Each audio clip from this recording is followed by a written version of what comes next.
가르치는 시험판이라고 합니다. 네, 이렇게 생긴 프린트 꺼내주시면 감사하겠습니다. 찾기 한참 걸리시죠? 네, 너무 실물과 달라서. 네, 뭐 예전 사진인데 요즘 좀 밀고 있는 사진입니다. 그래서 이제 아이들이 이 사진 보면은 굉장히 좋아요. 많이 다르다고. 네. 자, 제 소개 먼저 간단하게 드릴게요. 외제부 영어 가르치고 있고요. 저는 유니버시티 오브 토론토 언어학 전공을 했습니다. 자, 아무래도 언어학 전공을 했다 보니까 수업에 언어학적 접근이 좀 많다라고 생각하시면 될 것 같아요. 강남 대성학원에서 오랫동안 수업을 했어요. 뭐 아시겠지만 강남 대성학원이라면 우리나라 최상위권 재수생들이 공부하고 있죠. 거기서 이제 만족도 높은 수업을 오랫동안 진행을 했었습니다. 자, 그리고 지금 이제 본과학원 이제 국어 영어관이 개원을 하면서 이번 기말고사부터 수업을 하게 됐는데요. 자, 본과학원에서는 저희가 배제부 1학년 반만 운영을 하고요. 지금 현재 서울 아카데미 학원에서도 배제부 수업을 하고 있습니다. 자, 그래서 배제부 반은 지금 총 4개 반을 1학년 반만 총 4개 반을 운영하게 되는 거예요. 자, 그리고 지금 대치동에서도 수업을 하고 있는데요. 대찬학원, 뭐 SNT학원 이런 곳에서 수업을 하고 있습니다. 자, 오늘 이런 순서로 설명을 드릴게요. 자, 배제부 영어 어떤 식으로 시험이 출제가 되는지에 대한 말씀드릴 거고요. 물론 지금 최근 시험을 기준으로 말씀드릴 거예요. 자, 그리고 배제부 영어 왜 제 수업이 좋은지, 왜 제 수업을 들으면 좋은지에 대한 말씀드릴 거예요. 그리고 앞으로 어떤 식으로 수업이 진행이 될 건지에 대한 이야기를 드리겠습니다. 그리고 마지막으로 정리해서 한번 더 말씀드릴게요.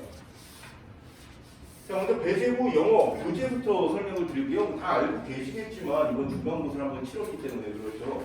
자, 배제부 교과서입니다. 교과서는 영어 YBM 박이라는 교과서를 사용을 하고요. 평균 3단원이라고 제가 적어놨는데 사실 이번 중간고사는 교과서 4단원이 시험 범위에 들어갔었어요. 작년 중간고사도 마찬가지였습니다. 그런데 작년 기말고사를 또 예로 말씀을 드리면 기말고사 때는 2단원만 시험 범위에 들어갔었어요. 자, 그런 식으로 평균 3단원, 그게 또 3년 전, 4년 전으로 거슬러 올라가게 되면은 3단원씩 매 시험마다 또 시험 범위에 들어갔었거든요. 그래서 이런 변화들이 약간 있기 때문에 평균 3단원이라고 말씀을 드리고 있고요. 제 예상에는 아무래도 이번 기말고사는 교과서가 2단원이 시험 범위가 들어가지 않을까로 예상을 봅니다. 자, 그리고 이번에 이제 단어장이 새로운 단어장으로 바뀌었잖아요. 그래서 이제 아이들이 제 입장에서는 굉장히 좋았어요. 이 전에 사용하던 그 복합장이라는 교재 뒤로는 보셨을 거예요. 근데 그 교재 같은 경우가 사실은 이제 학교 선생님 지금 현재 교장선생님으로 계시는 이제 그 교장 선생님을 필두로 해서 이제 배제부 영어 쌤들이 합심해서 만든 교재였어요. 그래서 그 교재를 이제 약 3년 정도 이제 사용을 하다가 뭐 PDF 파일로 주고 아니면 교재를 판매하기도 하고 이런 식으로 사용을 했었는데 사실 그렇게 퀄리티가 썩 좋지는 않았습니다. 냉정하게 말씀드려서. 그래서 이게 내용적인 면은 굉장히 좋았는데 가독성이 좀 안 좋았어요. 그래서 아이들이 단어 외우는데 좀 어려움이 많이 있었는데 시중 교재로 이번에는 새로 바뀌었죠. 그래서 능률복합, 굉장히 일반적인 교재도 또 많이 사용하는 교재입니다.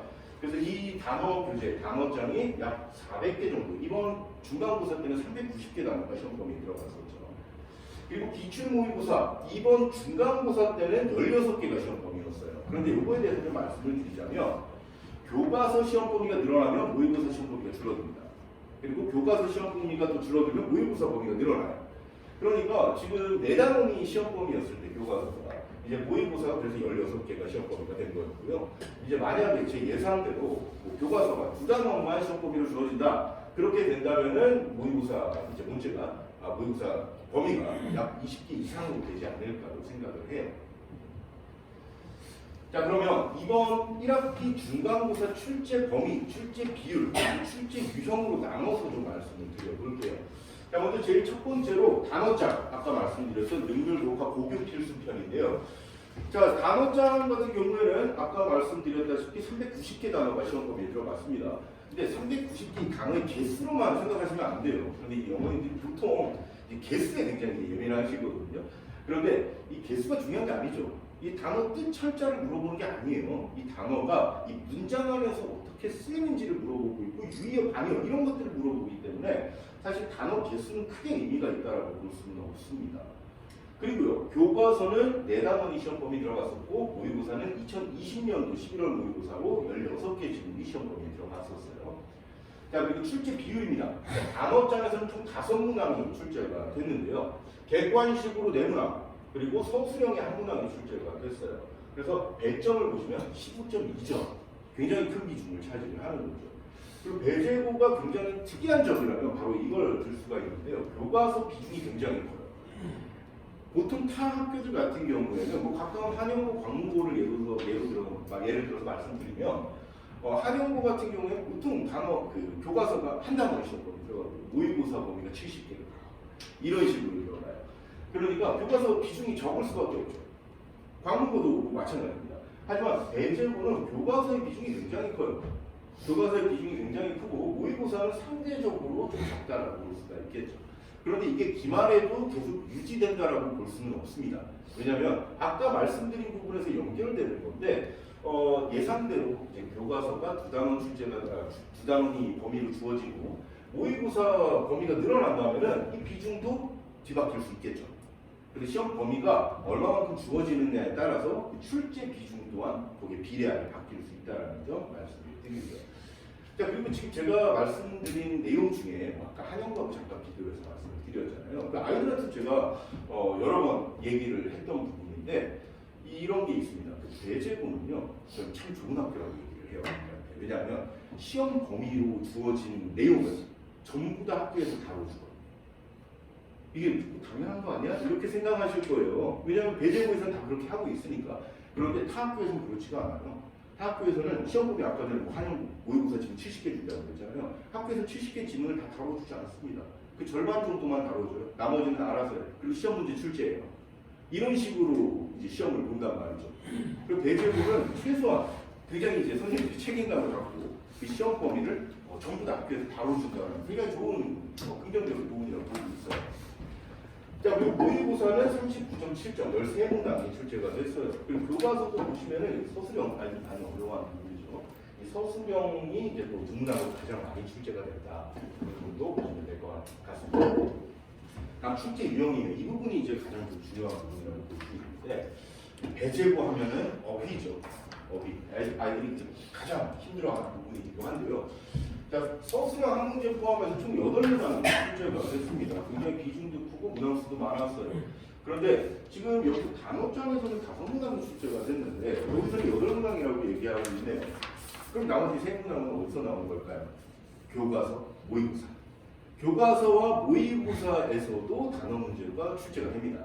물론 제일 배제고 시험지 보면 제일 앞 페이지에 단어 문제들이 쭉 나옵니다. 근데 그 단어 문제들은 이제 단어장을 출처로 한 문제들이고요.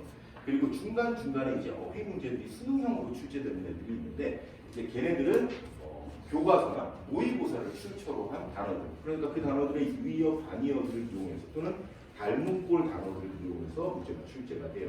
그래서 그 문항들까지 포함한다면 총 8문항, 가장 많은 비중을 차지하고 있죠. 이 부분도 굉장히 긍정적으로 보고 있어요. 왜냐하면 사실 단어 공부를 많이 시키는 학교는 수능 대비까지 같이 해라라는 취지가 있는 거거든요. 결국 단어는 수능 공부까지도 연결이 될 수 있는 거니까요. 자, 다음 어법 문제가 굉장히 많이 출제됐죠. 이 부분에서 애들이 오늘 이번에 중간고사에서 굉장히 많이 미끄러졌어요. 그리고 어법 문제가 단순히 틀린 부분을 고르시오 이런 식으로 하나 고르는 문제로 출제되는 게 아니라 틀린 부분을 2개 고르시오 아니면은 옳은 부분을 고르시오 이런 식으로 출제가 되다 보니까 실수를 좀 많이 하게 됐고요. 그리고 이따가 말씀드리겠지만 보통 이제 수능형 어법 문제를 본다면 단어에 밑줄이 쳐져 있거나 짧은 어구에 밑줄이 쳐져 있는 게 반해서 배제고 이번 시험에는 길게 문장 전체에 밑줄이 쳐져 있는 그런 문제들이 좀 고난도 문제들이 많이 출제가 됐어요. 그러다 보니까 이 부분 굉장히 좀 많이 어려워했었죠. 자, 그리고 영작 문제가 2문항이 출제가 됐는데 이 부분은 제가 잠시 후에 좀 자세히 문제를 보면서 말씀을 드리도록 하겠습니다. 자, 그리고 내용 일치, 문장 삽입. 사실 이런 것들은요, 제가 대비를 워낙 철저히 시켰기 때문에 사실 이번 중간고사 보면서 이 부분에서 어려워하는 친구들은 딱히 없었어요. 그래서 내용 일치, 문장 삽입, 빈칸, 요약문, 연결사, 순서배, 파미춤 이런 독해 문제들 같은 경우에는 제가 떠먹여줍니다. 떠먹여주니까 그 부분은 걱정하지 않으셔도 돼요. 자, 그럼 이제 이번에 중간고사 때 출제됐던 문제들을 제가 몇 개를 가지고 와봤어요. 자, 먼저 제일 첫 번째로 어휘 문제들인데요. 어휘 문제 하나, 둘, 총 세 문제만 제가 추려서 가지고 와봤습니다. 좀 다양한 문제로 출제가 돼요. 아까도 말씀드렸지만 단순히 뜻 철자를 묻는 문제가 아니에요. 이런 식으로 문장 내에서 어떤 식으로 쓰이는지, 단어의 쓰임이 의미상 알맞지 않은 것, 이런 걸 묻는다든지, 아니면 빈칸에 공통으로 들어갈 단어. 자, 그리고 지금 이건 배점이 굉장히 컸죠. 지금 서술형 문제 같은 경우에는 다 하나당 2점씩 총 6점의 배점이었습니다.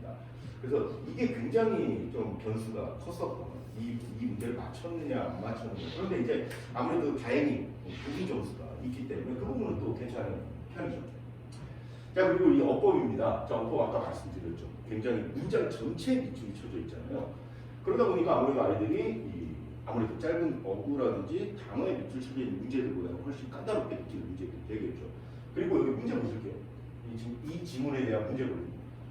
밑줄 친 1번부터 5번 중 어법상 옳은 것을 2개 고르면이에요.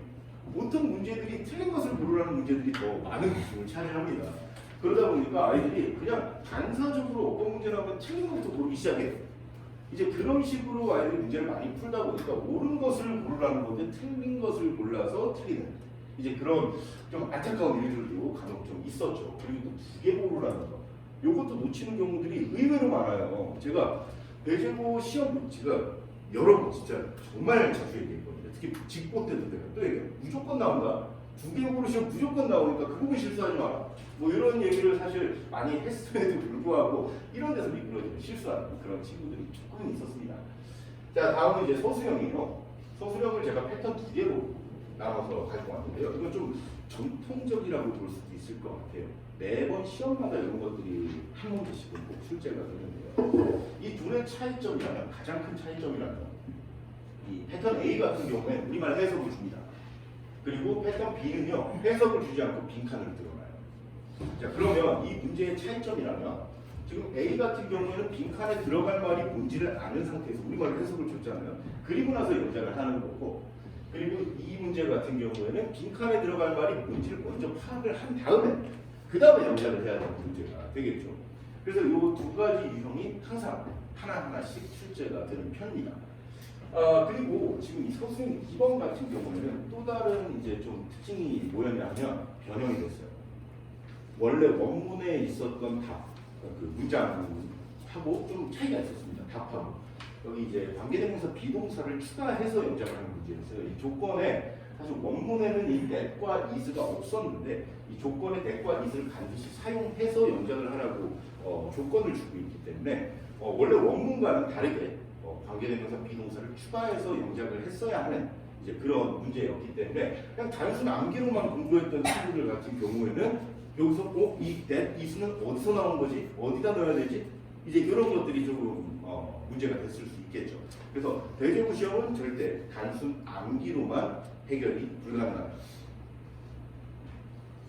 자, 그러면 제 수업이 왜 좋은지에 대해서 좀 말씀을 드리자면요. 물론 지금 100점입니다. 이번 시험은 지금 100점을 아직까지는 제가 발견을 하지 못했어요. 이번 시험이 참 특이하게도 시험 문제 자체는 난이도가 그렇게 높진 않았는데 100점이 아직까지는 없었습니다. 그래서 지금 아이들하고 계속 지금 소통을 하면서 혹시 100점이 있지 않을까 계속 지금 아이들하고 얘기를 하고는 있는데 안타깝게 제가 솔직히 말씀드리는 거예요. 아직까지 100점은 없었습니다. 그래서 이번 등급 컷은 한 90점 초중반, 1등급 컷은 90점 초중반이면은 상당히 어려웠던 시험이에요. 보통 배제고 1학년, 등급 2학년도 마찬가지입니다. 1학년, 2학년 등급 컷이 보통 97점 전후로 형성이 돼요. 보통. 그런데 이번에는 좀 낮지 않을까 예상이 돼요. 그래서 이건 예전 시험인데요. 100점 맞았어요. 아니면 가채점 상고 다 맞았어요. 이런 얘기도 저를 굉장히 상당히 기분 좋게 하는 얘기이기도 한데 그것보다 저를 더 약간 흥분시키는 기분 좋게 하는 이제 그런 얘기는 바로 이런 거예요. 선생님이 강조하신 거 거의 다 나와서 놀랐어요. 그리고 또 좀 까다롭긴 했는데 거의 다 쌤 교재에서 봤던 거라서 괜찮았어요. 제가 시킨 것 같지만 그렇지 않습니다. 네, 직접 아이들이 이렇게 문자를 준 거였는데요. 이런 얘기를 들으면 정말 기분이 좋죠. 과연 어떤 자료도 어떻게 수업을 하길래 아이들이 이런 얘기를 하는지 다음 페이지로 말씀을 드려볼게요. 아이들한테 나가는 자료 일부를 제가 소개를 좀 드리려고 합니다. 대표적으로 이제 이런 자료들이 나가게 돼요. 총 2권의 교재가 나가게 되는데요. 배제부는 크게 이제 시험 범위를 3개로 나눌 수가 있죠. 단원장, 교과서, 모의고사 이렇게 나눌 수 있는데 단원장에 관련한 자료는 따로 제가 준비해서 알려해 주고요. 교과서와 모의고사 관련한 책을 따로 만들어서 줘요. 그래서 지금 보시면 이건 지금 교과서 분석지고요. 그리고 모의고사 분석지입니다. 이런 식으로 아이들한테 학교에서 필기한 것들을 제가 다 취합을 해서 1차적으로 연구소에서 자체적으로 분석을 하고요. 그리고 두 번째로 아이들한테 학교 필기 거둔 것들을 이용해서 학교에서 선생님이 하신 말씀을 추가를 하죠. 그리고 녹음 내용 추가라고 했는데 사실 요거는 요즘에는 하지 못하고 있어요. 예전에 녹음이 가능했던 시절이 있었거든요. 특히 코로나 시절 때. 코로나 시절 때는 그 중수업을 제가 들었어요. 직접. 네, 그런 식으로 해서 학교 수업 내용을 제가 들으니까 그 내용을 또 추가를 했었죠. 예전에는. 근데 지금 현재는 그게 가능하지 않기 때문에 녹음 내용까지는 추가를 하고 있지 못합니다. 그리고 또 이쁜 내용과 관련된 이런 그림까지 넣으면서 가독성을 높이는 것까지 해서 아이들이 굉장히 좋아하는 자료입니다. 이것만 기다리고 있는 아이들이 있어요. 그런데 이제 예전에는 수업을 보통 7주나 8주 정도가 내신대비가 진행이 되는데 요걸 이제 받아본 친구들은 막 3주차, 2주차, 3주차 돼가지고 그때부터 막 이거 달라고 하는 친구들이 있어요. 이걸 공부하겠다고. 그런데 이게 시행착오를 제가 좀 겪어본 게 이걸 초반에 줘보니까 이 내용을 본인이 알고 있다고 착각을 해요. 이건 나중에 이제 공부가 다 된 상태에서 이걸 보고 혹시 내가 모르고 있는 게 있나 참고용으로 사용을 해야 되는 건데 그게 아니라 이걸 보고 이제 공부를 하기 시작하면은 이 내용을 본인 머릿속에 있다라고 착각을 하더라고요. 그래서 공부가 오히려 안 되는 그런 일들이 벌어져서 제가 보통 이제 7주차 이번 시험 7주 동안 대비를 했거든요. 중간고사는. 그래서 교과서 분석지 같은 경우는 제가 4주차 때 나눠줬고요. 그리고 모의고사 분석지는 6회차 때 나눠줬습니다. 그래서 이런 식으로 범위가 거의 다 끝날 때쯤 해서 이 분석지, 왜냐하면 학교에서 진도 나가는 내용까지 추가를 해야 되기 때문에 그런 면도 있죠. 그래서 이런 것들을 아이들에게 올 컬러로 해서 만들어서 제공을 해줘요. 그리고 이 뒤에는 뭐 여러 가지 또 추가 자료들이 있습니다. 그리고 도플갱어 모의고사를 또 보게 되는데요. 그 말 그대로 학교 시험 유형과 최대한 유사하게 만든 시험지예요. 그래서 전 시험 범위를 다 넣어놓은 그런 시험인데 사실 이 문제를 쉽지는 않지만 이 문제를 아이들한테 풀려보는 가장 큰 목적은요. 이제 전체 시험 범위를 아이들이 문제를 학교 시험 유형으로 풀어볼 기회가 많지는 않아요. 그런데 이 문제를 풀어봄으로써 내가 어느 부분이 공부가 잘 되고 어느 부분이 공부가 덜 되고 그걸 판단하는 목적이 가장 큽니다. 여기 나온 문제들이 얼마나 똑같이 일치했느냐, 얼마나 적중시켰냐, 사실 그거는 크게 중요하지 않아요. 그렇기 때문에 물론 이제 적중을 하기도 합니다. 그런데 이제 그거에 대한 목적보다는 아이들이 얼마만큼 공부가 잘 되는지, 어느 부분이 또 어느 부분이 공부가 잘 됐는지 이걸 파악하기 위해서 시험 전에 최종적으로 풀어본 시험지라고 보시면 되겠어요. 자, 그럼 이제 강좌 안내 드리도록 할게요. 시간표는요, 공감학원에서 진행되는 수업은요, 목요일 이제 5월 9일 개강이고요, 4시부터 7시에 수업이 진행이 됩니다. 자, 그런데 제가 아까도 초반에 말씀드렸지만, 공감학원에서만 배제고반을 운영하는 게 아니라 서울 아카데미 학원에서도 배제고반이 같은 내용이 이제 진행이 되는데요. 그건 이제 화요일, 목요일, 일요일 3반이 있습니다. 그런데 제가 공감학원에서 설명회를 하면서 서울 아카데미 내용을 여기다 적어놓을 수는 없기 때문에 말로만 지금 좀 말씀을 드리는 거예요. 그래서 혹시 이 시간이 안 되신다 하시는 분들은 따로 이제 연락을 주시면은 이제 서울 아카데미 학원 쪽으로 연락을 주시면 이제 그 시간표에 맞춰서 또 그 수업도 들으실 수가 있습니다. 마포티 특강이 준비되어 있어요. 그래서 5월 6일 월요일 날 2시부터 3시 반까지 1시간 반 동안 진행되는 수업인데요. 제목을 이렇게 정했습니다. 배제부 1학년에게 반드시 필요한 어법 개념, 조동사와 가정법, 대동사 딱 요거에 대한 공부만 1시간 반 동안 타이트하게 공부할 거예요.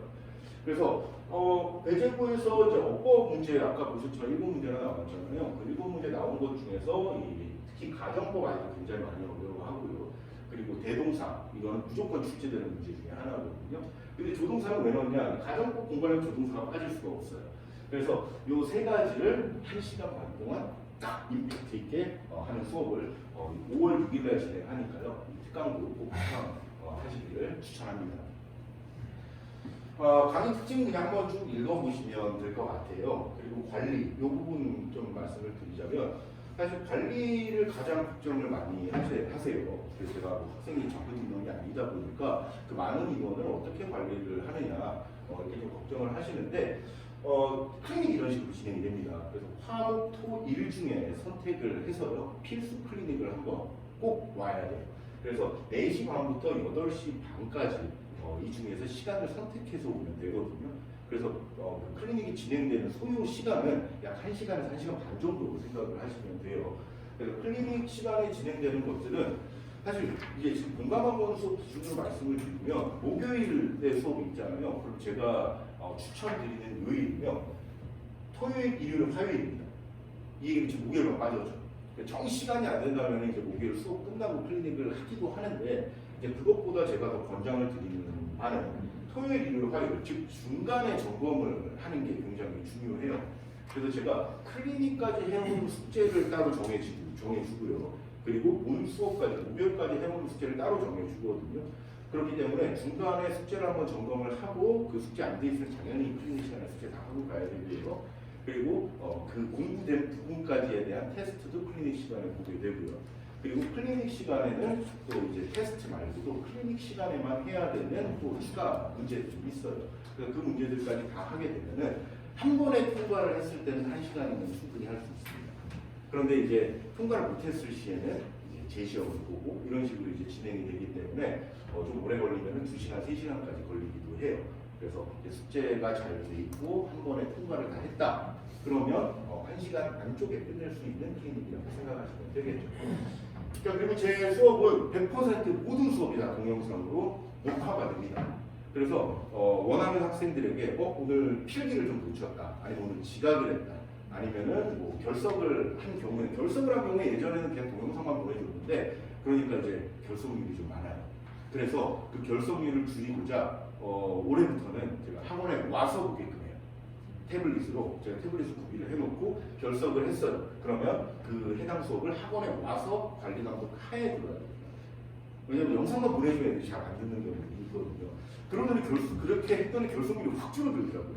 어차피 와서 들어야 되니까 수업을 오겠다, 이런 식으로 이제 되더라고요. 정시간이 안 되면 어머님들하고는 제가 얘기를 해서 링크를 보내주기도 합니다.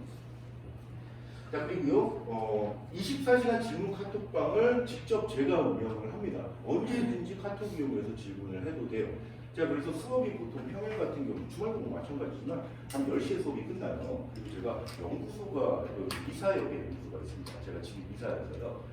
그래서 미사역 연구소로 퇴근돼요. 집으로 퇴근하는 게 아니고. 그래서 그 낮 동안에, 이제 저녁 동안에 질문이 쌓여 있는 질문을 연구소 가서 이제 다 해결을 해주고요, 아이들. 그리고 이제 뭐 문자 작업이라든지 아니면 영상 편집이라든지 그거를 이제 10시 이후에 진행을 하거든요. 그런 식으로 매일매일 그런 식으로 24시간 질문 카톡방을 운영하고 있으니까요. 사실 이것도 좀 알아주셔도 좋을 것 같아요. 저를 괴롭히는 애들이 많이 괴롭힐수록 시험 점수가 올라간다, 이렇게 생각하시면 돼요. 저를 막 엄청 괴롭힙니다. 그러니까 막 시험 전날도 그렇고, 시험 전날뿐만 제일 시험 전날 가장 심하긴 한데 이제 그거 아니더라도 평소에 엄청 질문 많이 하고 귀찮게 하고 괴롭히는 아이들이 결과도 잘 나와요. 그리고 한 가지 더 말씀을 드리자면, 예제고 워낙 그 단어가 중요하니까 남학생 중에 하나 2학년 학생이었는데 작년이었어요. 2학년도 단어가 중요한 건 여전합니다. 근데 이제 그 학생 같은 경우에는 이제 어머님이 저한테 연락이 오셨는데 단어를 이렇게까지 해야 되냐, 이렇게 얘기하시는 거예요. 무슨 말씀인지 들어봤더니 애가 울면서 공부를 한다. 울면서 공부를 하고 있는 거예요. 그 2학년 남학생, 등치도 산만합니다. 근데 그런 애가 울면서 공부를 하고 있는 거예요. 그래서 이게 단어가 지는 이제 욕심이 나니까 공부를 하고 하는데 이제 머릿속에 더 이상 안 들어가는 거예요. 답답해서 우는 거예요. 울면서 막 공부를 하는데 옆에서 이제 어머니께서 이제 안타까우니까, 안쓰러우니까 이제 너 그렇게까지 해야 되니 하다가 이제 저한테 전화까지 오신 거예요. 그래서 이제 이렇게까지 해야 되냐. 근데 저는 한편은 안쓰러우면서도 그러면서 1등급이 나오거든요, 그 친구가. 예. 그러니까 이거를 하지 말라고 할 수도, 그렇게까지 할 필요 없어요, 이렇게 말씀드리기가 결과로 나오니까. 예, 결과로 1등급이 나오는데 이제 이게 또 이제 안쓰러운 마음에 이제 저한테 전화를 주신 거죠. 독하게 해야 된다. 예, 독하게, 그 정도로 독하게, 뭐 울면서까지 할 필요는 없겠지만 독하게 공부를 해줘야, 특히 이제 단어 공부 같은 경우는 해줘야 1등급 나오고 점수가 잘 나올 수 있습니다. 자, 그러면 이제 수업이 어떤 식으로 진행되는지 말씀을 드릴게요. 자, 4시부터 4시 20분까지는 테스트가 간단하게 진행이 됩니다. 단어 테스트, 그리고 리뷰 테스트. 이렇게 테스트가 진행이 되고요. 그리고 이제 4시 20분부터 수업 종료 20분 전까지는 이제 진도가 쭉 나가게 되겠죠. 그리고 이제 마지막 20분 남겨두고는 10분 동안 그날 공부한 거에 대한 체크업을 간단하게 퀴즈를 보게 됩니다. 그래서 그 퀴즈에 대한 해설을 마지막 10분 동안 진행을 하고요. 이렇게 해서 좀 3시간 동안 수업이 진행이 되고요. 그리고 아까 말씀드렸던 클리닉이 추가로 있죠. 자, 그러면 제가 마지막으로 배제고 딱 이렇게 3가지로 정리해 드릴 수 있습니다. 배제고 영어는요, 딱 이 3가지만 기억하시면 돼요. 단어, 어법, 그리고 영작입니다. 근데 이 3가지도 사실은 아니에요. 이 어법이라는 건 결국 영작. 영작을 하기 위해서 어법이 필요한 거거든요. 그래서 이 영작이라는 건 결국 어법의 일환입니다. 그래서 2가지로 보셔도 괜찮아요. 단어와 어법입니다. 단어, 어법 이 2가지만 확실하게 해주면 되고요. 아까 말씀드렸지만 이 변형수미, 변형돼서 출제될 수 있으니까 단순 암기만 해서는 절대 안 되겠죠. 그러니까 아이들한테 제가 수업 초반에 항상 얘기하는 것 중에 하나가 이거예요. 문장 암기를 할 때 선생님 변형돼서 출제되잖아요. 그러면 문장 암기할 필요 없는 거 아닌가요? 어차피 변형되는데. 이건 어머님들도 사실 굉장히 많이 질문을 주시는 거예요. 그런데 그렇지 않습니다. 암기해야 돼요. 암기를 해야 되는 이유는요. 첫 번째, 변형이 되더라도 그 글의 주제와 요지는 절대로 바뀌지 않습니다. 그러면 주제나 요지 문제, 독해 문제가 나왔을 때 그 지문의 그 도입부만 보더라도 이 글의 주제는 뭐였어? 이 글의 요지는 뭐였어? 바로바로 떠올릴 수 있어야 돼요. 이게 수능, 그러니까 모의고사라고 할게요. 모의고사 시험과 다른 점이죠. 시험 범위가 주어진 시험이냐 아니면 시험 범위가 없는 시험이냐의 차이인데 당연히 이제 그런 모든 지문의 주제와 요지는 기본적으로 일단 암기가 돼야 되고요. 그리고 또 한 가지 단어 암기하듯이 문장 암기를 해서는 절대 안 되는 게 단어 암기는 사실 좀 무식하게 할 필요가 있습니다. 제가 항상 얘기하는 게 오감을 활용해서 단어 암기 하라고 하거든요. 손으로 쓰면서 입으로 읽으면서 눈으로 보면서 귀로 들으면서 이게 손으로 쓰면서 촉각을 이용하는 거고요. 그래서 그걸 쓴 걸 내가 눈으로 보면서 또 시각을 이용하는 거고요. 입으로 읽으면서 그리고 또 읽은 걸 내 귀로 들으면서 이게 한 번 그냥 눈으로 보면서 암기하는 것보다 훨씬 더 큰 효과가 있습니다. 그런데 단어 암기는 그렇게 하지만 문장 암기는 그렇게 해서 안 돼요. 문장 암기는 일단 가장 기본이 돼야 돼요. 외워야 될 문장이 있다. 그럼 그 문장 안에 있는 단어부터 암기가 돼야 되죠. 이게 첫 번째. 그리고 두 번째는 그 문장을 암기하는 이유는 중요한 문법 요소가 그 안에 있기 때문이거든요. 그럼 그 중요한 문법 요소에 대한 이해가 우선이 되는 거죠. 이 2가지가 우선이 된 다음에 그 다음 쓰면서 암기를 들어가야 돼요. 그런데 보통 아이들이 시험 기간에 이제 시험 대비를 하면서 숙제가 많다 보니까 이 앞에 2개를 건너뛰고 그냥 숙제만 하는 거죠. 막 쓰면서 암기만 하려고 하는 거예요. 그러니까 암기가 제대로 되겠어요. 엄청 비효율적인 공부가 되는 거예요. 시간만 쓰면. 그래서 항상 제가 얘기를 하는데 그게 말처럼 잘 되지가 않나 봐요. 이렇게 닥친 그런 숙제를 빨리 끝내서 가야 된다는 그런 이제 압박에 그 앞에 2단계를 건너뛰고 막 암기만 하는 거죠. 참 그게 안타까워요. 그렇게 되면 굉장히 비효율적이기 때문에 숙제를 차라리 덜 해온 게 나아요. 그 하는 데까지만 해도 완벽하게 그 앞에 아까 얘기했던 그 앞에 2단계를 해서 그 부분까지만이라도 완벽하게 해놓은 게 낫지. 그 숙제를 완벽하게 다 해온다라는 거에 대한 그런 강박관념에 사로잡혀서는 안 된다는 거죠. 자, 제 전화번호예요. 제 전화번호 있으니까요. 언제든지 편하게 연락 주시면 제가 상담 도와드릴 거고요. 아니면 학원으로 연락 주셔도 좋습니다. 학원 번호도 여기 있어요. 자, do not hesitate. 망설이지 마세요. 대제고 영어 제가 제일 잘합니다. 여기까지 하겠습니다. 감사합니다.